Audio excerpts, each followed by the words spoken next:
Ser estudiante o ser trabajador de algún oficio nunca es igual que estar jubilado, ya que para mí es un gusto hacer el aseo. Aquí estaba un nido de pajaritos y pues es un gusto para mí poder ayudar haciendo el aseo de este bello lugar, bonito lugar histórico.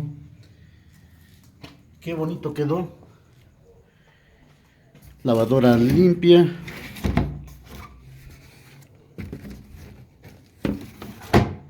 Plantita podadita. Todo bien. Lavar ropa y todo. Y pues felicidades. 3 de diciembre del año 2023. De zona residencial que pertenece al estado de Tlaxcala, México, América. Felicidades, felicidades que vean mi video educativo. Feliz mes de diciembre, mes de Navidad.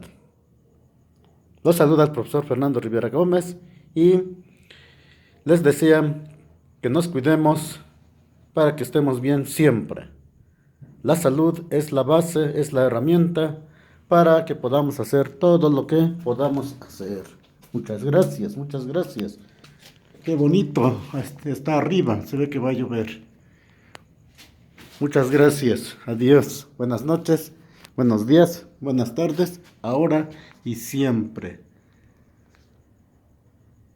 3 de diciembre del año 2023.